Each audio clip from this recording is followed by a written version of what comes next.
Hello, everyone. Welcome to Bible Year Day 209. We're going to be reading Isaiah chapter 7 and 8, Matthew chapter 22, verses 23 to 40, and Psalm 88. You interrupted me. Anyways, this is Mocha. Say hi, Mocha. There you go. She probably doesn't. You want cucumber? Oh, she yanked it. Jeez. Let me hold on to it for you. Okay. I'll hold on to it for her. You can read. Okay. Oh, the girl.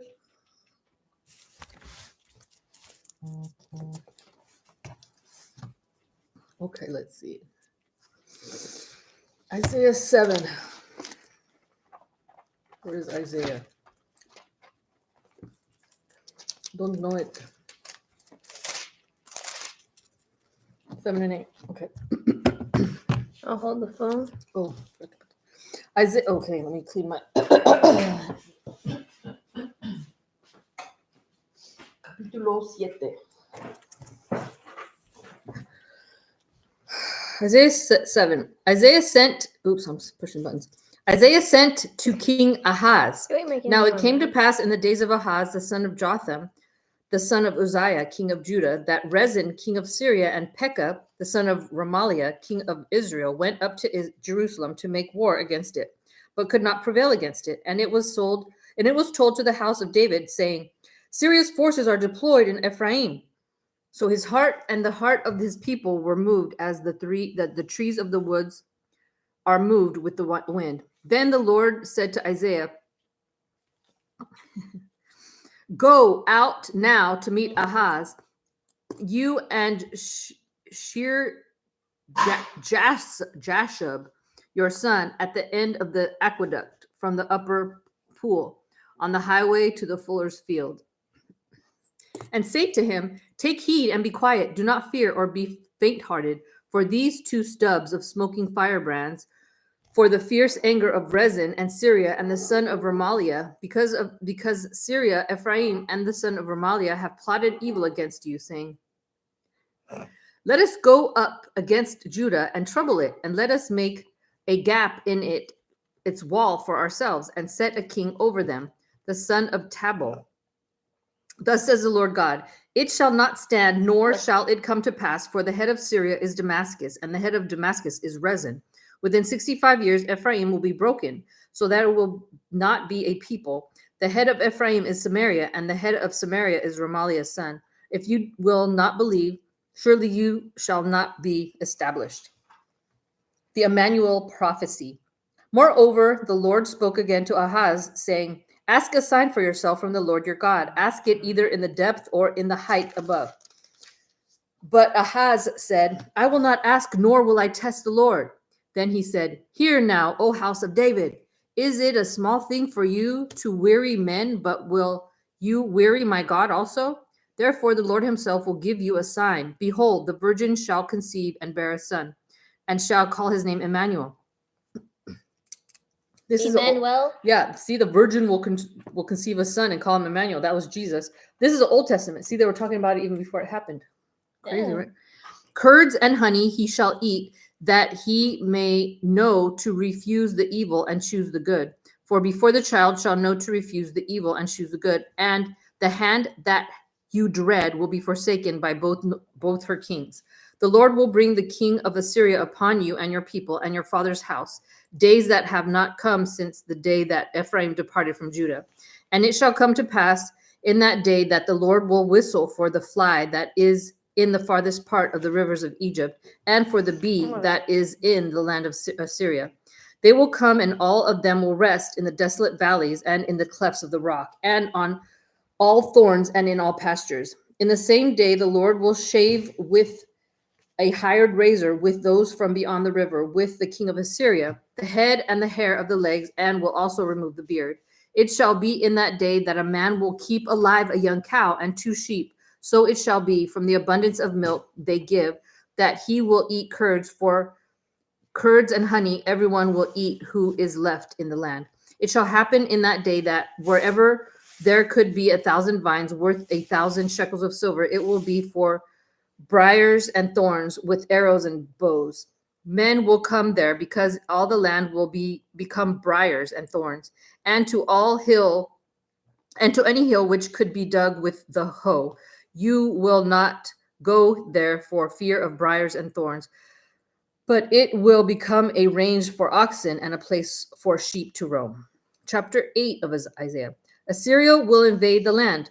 Moreover, the Lord said to me, take a large scroll and write on it with a man's pen concerning Meher Shalal Hash Baz. And I will take for myself faithful witness to record Uriah the priest and Zechariah the son of Zeberechiah. Then I went to the prophetess, and she conceived and bore a son. Then the Lord said to me, call his name Meher Shalal Hash Baz.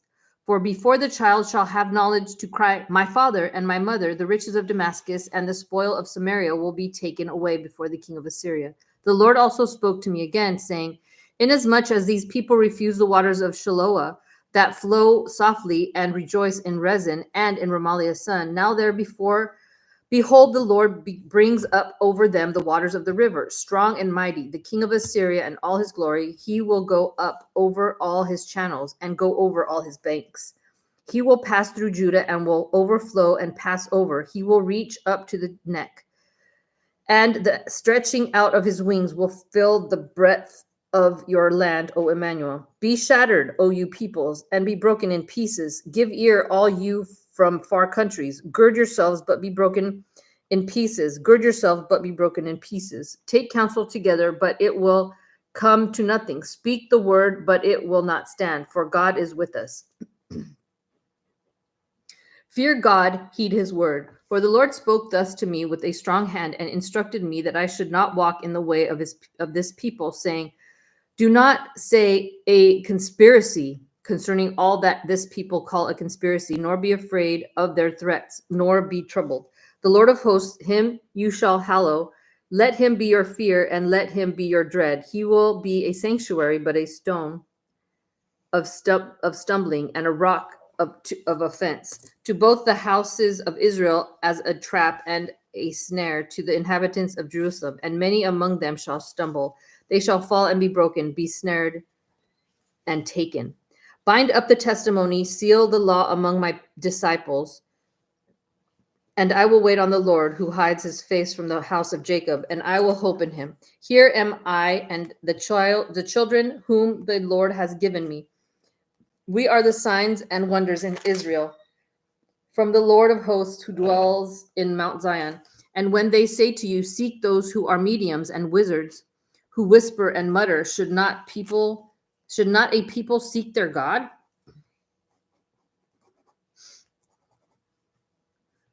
Should not people seek their God? Should they seek the dead on behalf of the living? What's up? Bless you, Mocha. Mocha was like, she was like, what's this amazing thing? To the law and to the testimony. If they do not speak according to this word, it is because there is no light in them. They will pass through it hard-pressed and hungry, and it shall happen when they are hungry that they will be enraged and curse their king and their God and look upward. Then they will look to the earth and see trouble and darkness, gloom of anguish, and they will be driven into darkness. Next one's Matthew chapter 22, verses 23 to 46. 23 to 46. The Sadducees, what about the resurrection? The same day, the Sadducees who say there is no resurrection came to him and asked him, saying, Teacher, Moses said that if a man dies, having no children, his brother shall marry his wife and raise up offering for his brother. What the?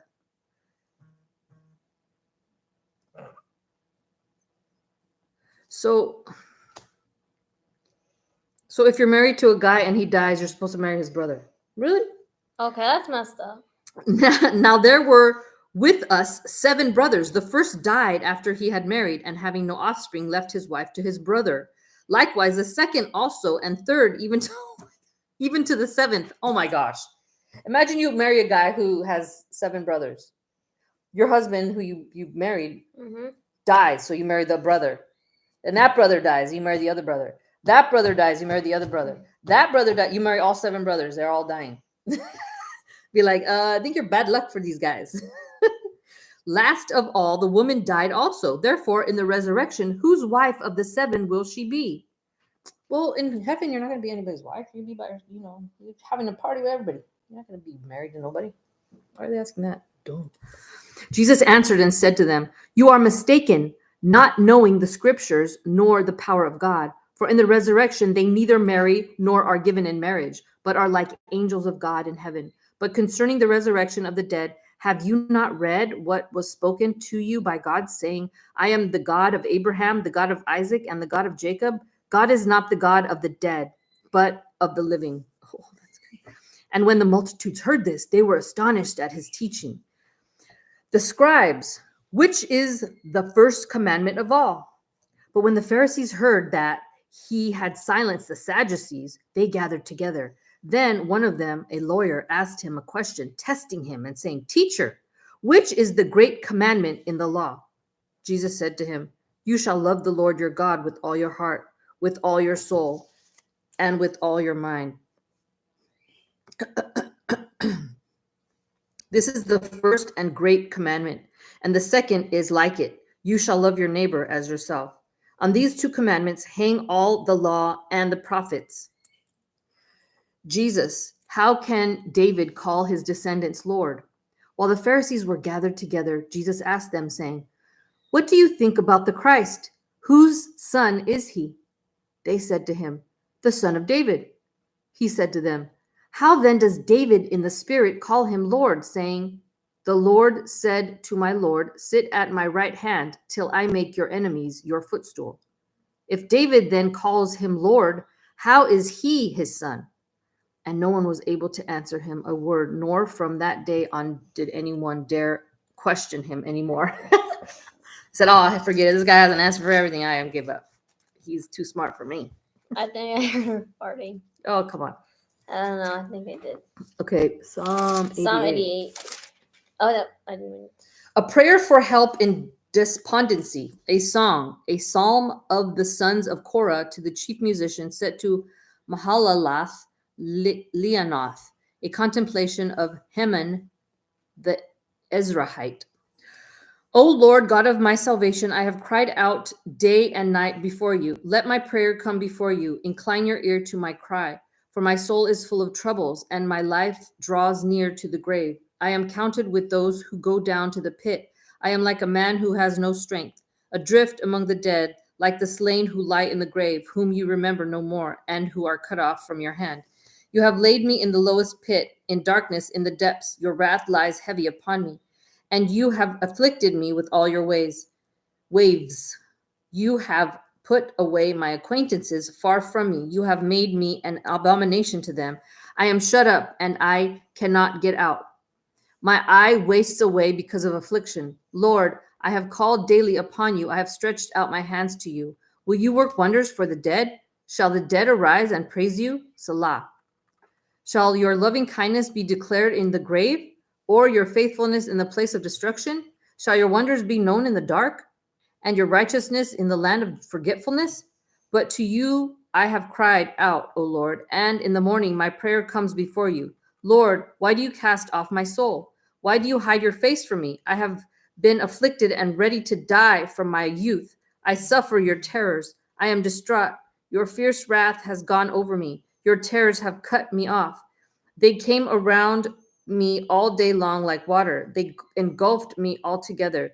Loved one and friend you have put far from me, and my acquaintances into darkness. Okay, guys, God bless. Bye-bye.